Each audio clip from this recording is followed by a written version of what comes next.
Here we go. We broadcasting live from Culture Kings, Las Vegas. DJ E-Rock in the building. It's the Basement. You might be hearing us right now, Real 92.3. You might be listening to us in Vegas on Real 103.9. But wherever you are at, I want you to know right now that we got a very special guest in the studio right now. He goes by Westside Boogie. Thank you for having me, in man. the building. I appreciate you, fam. I'm just happy to be here, man. It was a hard walk to get here, though. Oh, yo, like, it's kind of a trek. Parked in the wrong valet, and then we had to just walk. 10-minute walk. But it's did good. You park in the front, or no? We went to like the other side, like the other mall. I think like across the street, and parked in that valet. Wow, but, yo, that's a walk, bro. But it's cool. Got to see cool the fake cloud when you walk through this little the little strip. It threw me off. I mean, they do that so you don't have any recollection of time whatsoever. That's Vegas though. They don't want you to keep track of time. Brilliant. They don't want to keep track of they don't want you to keep track of your money. Dang. I love Vegas. They don't want to keep. They don't want you to keep track of your weight. Nothing. That was another thing I noticed out here was that out of all the things that Vegas does not want you to keep track of, they took all the scales out of the hotel rooms. Stop playing with me. You can't. There's a lot of hotel rooms that don't have a weight scale in there.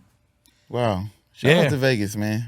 Vegas is good to get you like that. It's the Matrix. You know what I'm saying?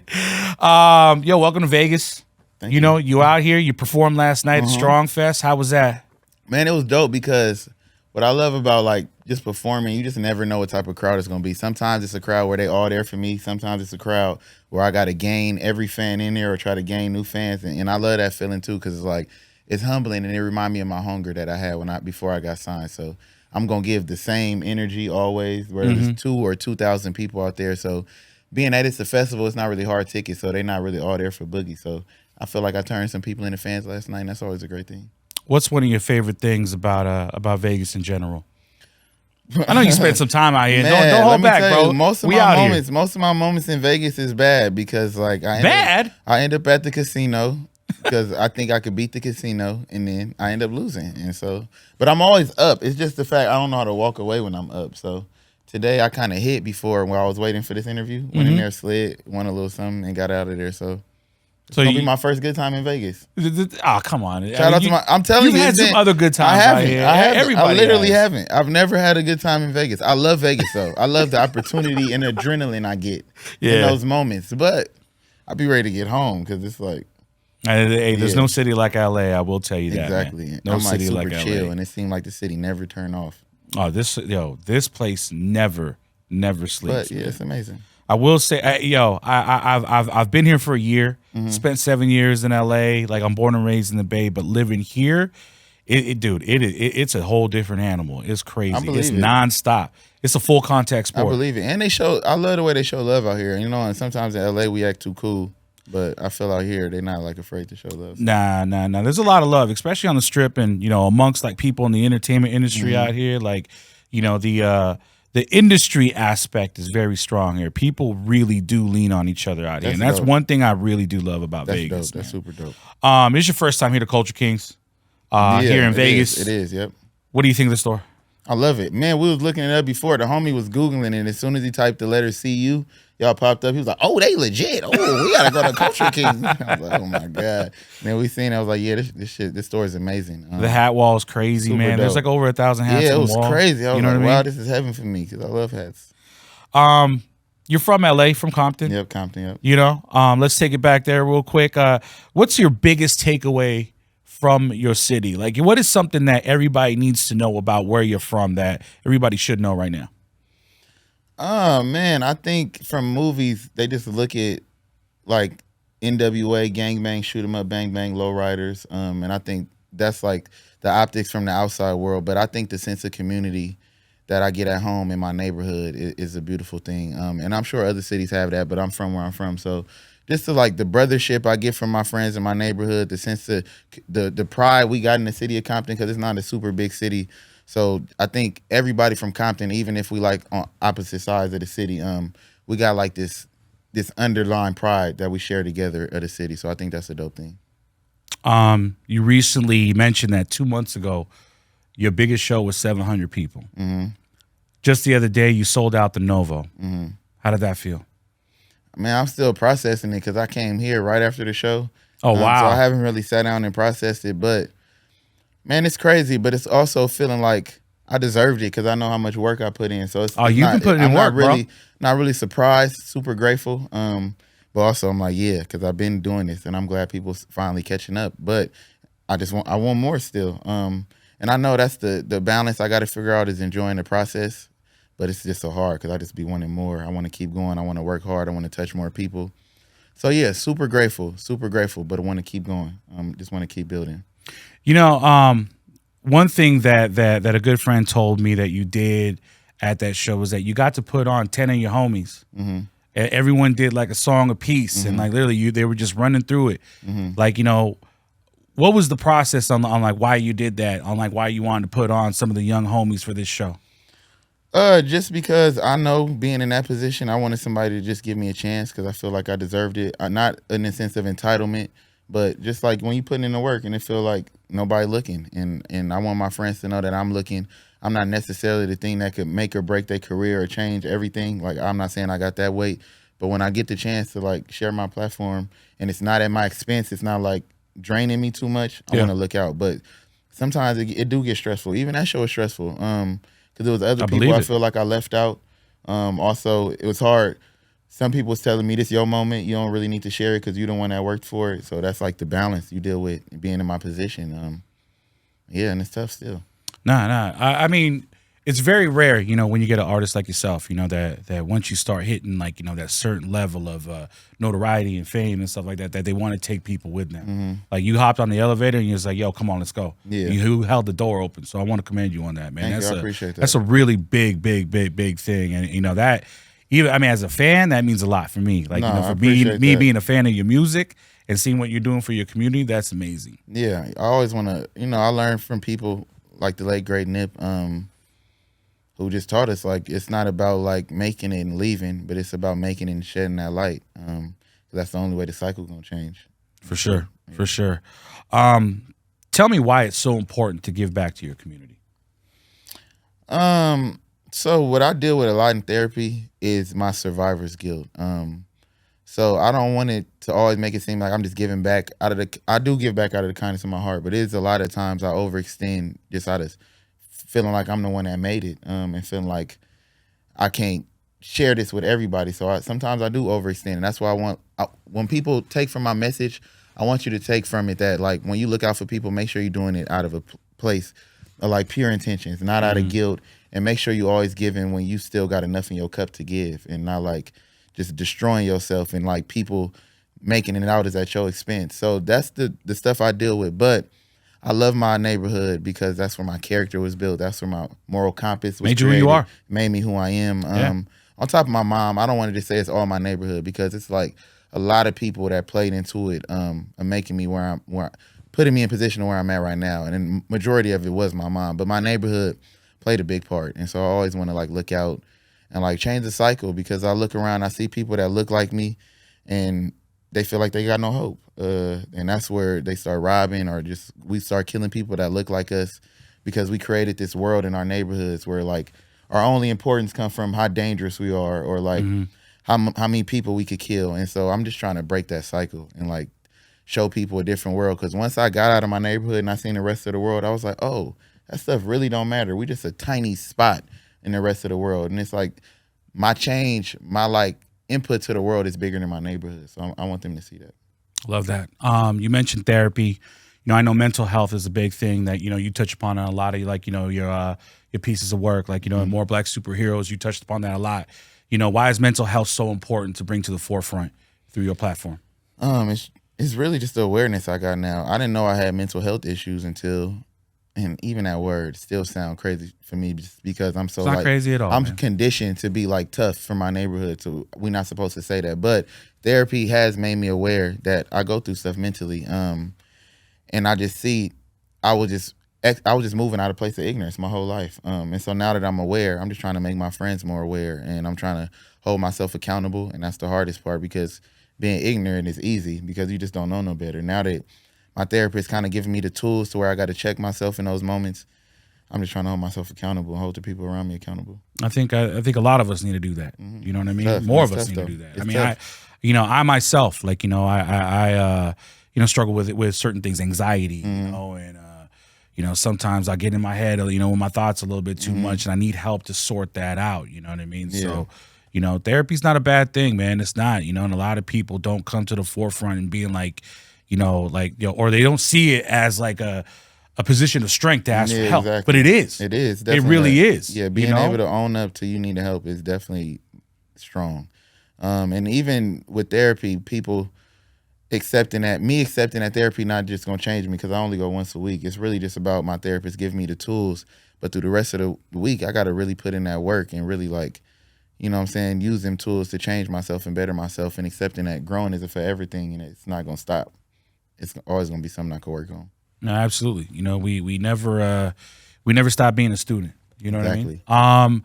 You know, there's one thing that also came to mind was that you know, a lot of like, you know, your albums, like, you know, they have like themes and stuff like that. You know, what's the thought process behind like, you know, why you do that?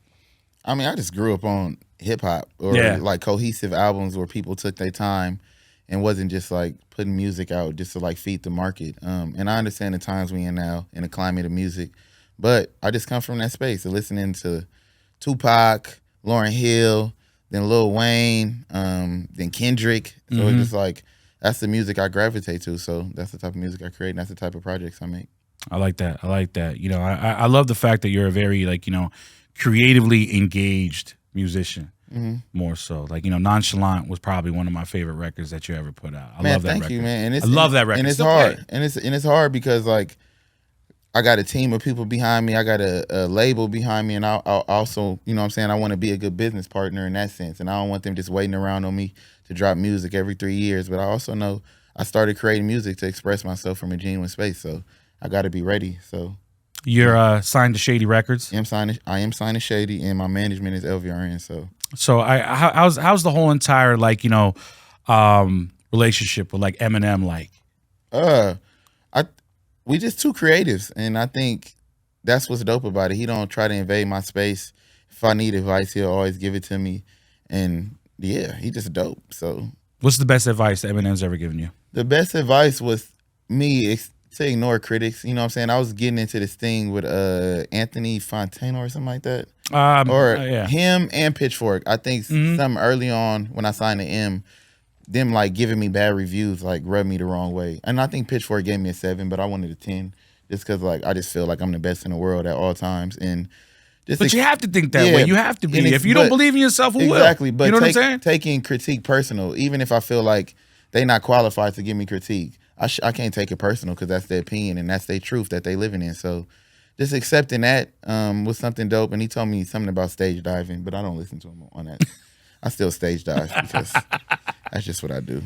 I mean, do you ever? I mean, you don't get hurt doing that shit. Nah, but the other day, when I did the Novo show, and I jumped in the middle of the crowd. I forgot my security was hurt right now because he got shot recently, and I forgot I didn't have no security besides the venue security at the time, and they don't know I be going into the middle of the crowd, and so I got stuck out there, and I was like, "Can y'all let me out?" And I was like stuck, but it worked out. Like, what do you do in a situation like that if you get stuck in the middle of a crowd, though? I just fight my way out. I just was fighting. I was like, ah. I mean, but you got like, you know, fans no, that want to let me out. They trying to grab on me. I'm like, let me out. And I told them before I came out there, look, if it looked like I'm getting scared, let me out. And they still didn't do it. But oh man. Well, I'm glad you're good. Did you stage dive last night in Vegas? Or not? I wasn't doing that because the barrier was a little too far, and I couldn't jump that far. So. Yeah, that sounds like a very far jump. That would have been bad. Yeah, that would have went viral. Yeah, nah. So maybe it worked out. I wish I would have stayed for that dude Jalil. You know that buff dude Jalil? Have you ever seen him? I haven't seen him. But I heard of him. He be doing backflips off ladders. I wanted to stay and see him, but I didn't get to see him. But shout out to him.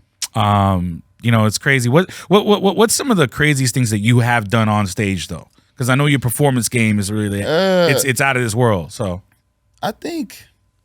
It's probably just walking through the crowd. I be splitting the crowd like directly down the middle, like I'm Moses, or something. And then I walk all the way down, and then I walk all the way back, and then I tell everybody just come together at one time when the beat drop, and I just be out there like turned up, and it be lit. So you like literally parting the seas and bringing them together, out there, and then I be out there with them. Is this on video somewhere? I think I did it on tour. I got one a dope one on tour. We might have to put it. Yeah, it's dope. We're gonna have to put like a little snippet of like how this. I gotta see that shit live. No, it's crazy. I don't know if I want to be in the middle of it. No, it's crazy. But sometimes, like one time, this girl got mad at me and like was doing this whole thing on Twitter about how it's like disrespectful and I shouldn't put fans in that situation. So now she has a valid point. So now I just warn them before I do it. Like, I'm finna do this. So if you don't want to get like turned up right now, you should probably move out the way. No, 100%. 100%. What's the thing that makes you super LA? Other than being from LA, obviously, but what's like, something that you could be like, yo, this is why I'm super LA. I think it's just my chill vibes and then me just acting like a human. Because I know people look at LA as like Hollywood, but I'm saying as far as the real LA, we don't care about no celebrity stuff. We just want, like, we see celebrities all the time. So when I get around my homies from the hood, they treat me just like a regular person. So when I go out in other spaces, sometimes my manager get mad at me like, you moving too regular. Like, that's not how you're supposed to move. And I just be like, man, I'm just here. I'm just floating around. So I think that's what makes me LA, is being a regular human. When I moved to LA, a while ago, I remember there was a lot of people from back home in the Bay going like, how could you live there? People are fake and this and that. I feel like there's like this like preconceived notion that like LA is like Hollywood. Hollywood is just became and it's all the people that moved to LA that ain't from LA that Nobody make LA look bad. LA live in Hollywood like that, so it be tripping me out too. But it is what it is. If people from LA know what the culture of LA is, so you're not tripping. I mean, when I got out there, I was like, yo, I'm not gonna indulge in like that whole entire like Hollywood plastic scene. Like, yo, I want to fuck with like the real people, the people that will take me to the east side and go to the dope taco spot. The people will take me to like, X, Y, and Z spots that like literally nobody else will go to, Let me ask you this. Being from LA, how can you tell the difference between a native and a transplant? It just had to be in the conversation because it's the way we talk. I just be able to tell. And I can tell by like, I guess how you pull your phone out in certain spots, certain landmarks, I'll be able to tell. Like you at Roscoe's with your phone out and stuff like that. And yeah, conversation. You know what I'm saying? Yeah, conversation. A lot of art. If they say they want to go to LACMA or something like that, goes to the lamps, in the middle of the day. Like, what do you mean? What are you talking about? What do you mean you want to go see these lamps, man? Nah, man, we going over here. Facts. So yeah. How do you feel about people who live in LA, that ain't from LA, that say that people got to stop moving to LA? Oh, that's a crazy bag. I don't even know if I even ran into that one yet. That's a wild perspective to have, to tell other people that they can't move to the town. But hey, I guess they probably just don't want to blow up the spot. They probably feel like they came up on a gold mine. They don't want more people coming. I mean, hey, look, I'll own it. I wasn't born and raised in LA, but it's home now. It's home now. I've been there long enough to at least like say that I was threaded in to a good extent, and like I've been on the radio out there for 7 years, and the big thing for me was just like I felt like I did come up on a gold mine when I moved out there. Like I felt like my quality of life was better. Like everything was just amazing. Like LA is a beautiful city, and but I feel like if you dive into like the real aspects of LA, not like I get to go to Disneyland every weekend. Not like there's so much that LA has to offer, man. So much that LA has to offer culturally. You know what I mean? Speaking of like what LA has to offer, obviously, like I'm a big foodie. What are your top 3 taco spots in the city of Los Angeles? Dang. So when I was staying in Long Beach with my mama, it was King Taco. I love King Tacos. After that, I ain't gonna lie, I just be Postmating, and I don't want this to come on sounding crazy, but the thing that whatever restaurant sounds like more like Mexican, like, and it don't sound like gentrified, that's the one I'm gonna pick. So if it say like a Jose in the name or like something like that, where it got like a real Mexican name in it, I'm gonna choose that one. I'm not gonna choose like the gentrified shit. I went to this one spot it's in Westminster. Believe it or not, it was all the way out in Westminster. But my buddy took me there. I remember it was like 2 a.m. I walk in there, man. It's dirty as shit. Oh yeah, the dirtier, it's probably the better. The food. I mean, like motherfuckers don't clean up the tables after this and that. Because they know they food busting. Yo, that shit was the best burrito I ever fucking had. And I'm from San Francisco, so like, people in San Francisco very prideful about a Mission burrito. But like, this burrito that I had in Westminster, and a lot of people probably gonna think I'm crazy for saying this, but like, just like you said, like it was like the dirtiest spot. This shit was busted, out of control, bro. I got a second one. I might have been a little drunk, but I got a second one, and it was fucking incredible. Incredible. I don't. Oh, you went back to get a second one. Yo, no, got in the two. same city. That's funny. In the same city. That's amazing. In the same city, Gotta pull man. up. Laker fan, I assume. Nah, man. You're not? And that's the crazy thing. No way. When I was a kid, Iverson was my favorite player, and I just remember the Lakers breaking my heart.